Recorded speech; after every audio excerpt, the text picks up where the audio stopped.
All right, let's get this over with because I got a lot to do. Yep. I'm obsessed with time. The concept itself just endlessly fascinates me. Everything from just how much of it there's been to how it's just part of the fabric of the universe to how I've already run out of it this week trying to get this episode put together. It's true. Um, where was I? Oh yeah, how it makes up, part of Einstein's general and special theories of relativity. And speaking of relativity, I like that too. Like how one type or one block of time relates to another block of time. In fact, I got a bunch of little factoids on that. Let's go ahead and look at that real quick. If American Graffiti came out today, it would be a coming of age story taking place in 2014. Between the time Stegosaurus lived and T-Rex lived, 84 million years passed. Only 66 million have passed between T-Rex and today. Between the Civil War and the time the film Gone with the Wind came out, 78 years passed. That film came out 86 years ago. We tend to think of everything ancient as happening all at the same time. But for 2,500 years passed between the Great Pyramid of Giza and Cleopatra, which is less than the 2,000 years between Cleopatra and the World Wide Web.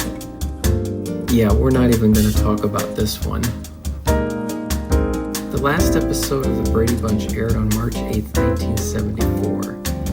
The Brady Bunch movie came out almost 21 years later, February 17, 1995. That already is 30 and a half years ago. I've got a million of those. But for today's episode, I'd like to focus on one very particular aspect of time, and that's tracking it. Why? Because I love tracking time. Scratch that. I have to track time. It's less of a love and more of an obsession. Because if I don't do it, my brain feels all weird, and I just have to do it. It's true. I really think this goes back to when I was in high school, because that was the age where I first realized that time was speeding up and speeding up and speeding up. And the more I tried to remember things, the more things I had to remember, and I realized I was not going to remember all of it. In fact, I was not going to remember 99.5% of it. So I began a journal. Sorry, air quotes. I began a journal, at least that's what I called it. And that was really the first time I remember a concerted effort for me to, record the passage of time.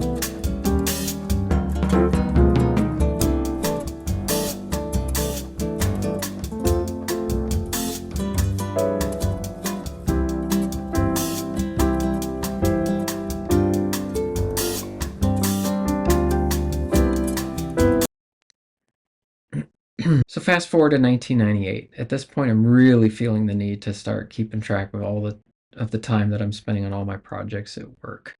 And coincidentally, the company I work for was also looking for us to track time. Now, a lot of people just sort of bemoan that, but me with my obsessive need to continue tracking time, I was just like, sweet. So I started writing some software real quick. It was very rudimentary, like start time, end time, what did you do? I think that was it. I called it Watchman. It was okay. It did what I needed it to do, and more importantly, it just didn't take that long to write. A year later, though, I wanted to make it better, and I wanted to rename it, and I did both of those things. And thus, Timekeeper was born. Wait, stop doing with the inserts. Who's editing this thing? All right, so right now, let's take a quick view of Timekeeper's history. So version 1 came out in 1999, version 2 came out in 2008, version 3 came out in 2013, and that's still the current version. As you can see, I've been using Timekeeper version 3 for a very long time. In software terms, 11 or 12 years is an eternity. So once I hit the end of my career, one of my first priorities after catching up on Doctor Who was to update Timekeeper. Reasons. One, this current version is, and all versions have always been Windows only. It does run on a Mac, but only through emulation. But even if it did run flawlessly on Windows and Mac, those are still both desktop only solutions, and I would like to get a mobile friendly version. And then, of course, I don't know if I'm counting all these, just being able to share the data in real time across all those devices. So, how's that going so far, you might ask?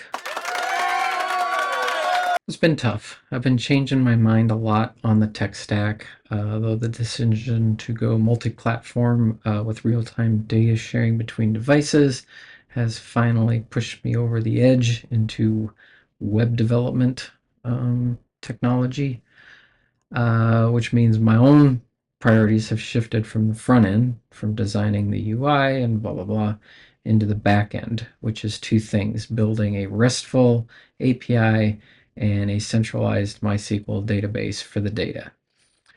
Ironically, I am doing all the same things now in retirement that I did for my day job for many, many decades. Anyway, that is all for this week, or I should say that's enough for this week. I mean, sure, I could spend some more time on this topic, but statistically speaking, no one would watch it anyway.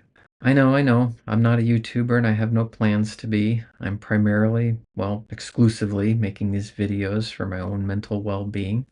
Like I said, it's for me to stay on track. It's for my own accountability. So to that end, it doesn't matter if others don't care about these videos. I really wish they'd care just a little bit more.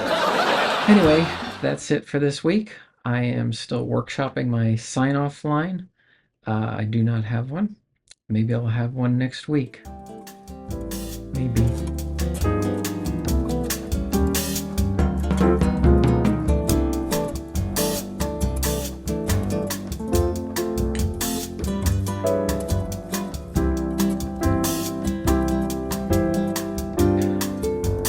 What kind of name was John Boy?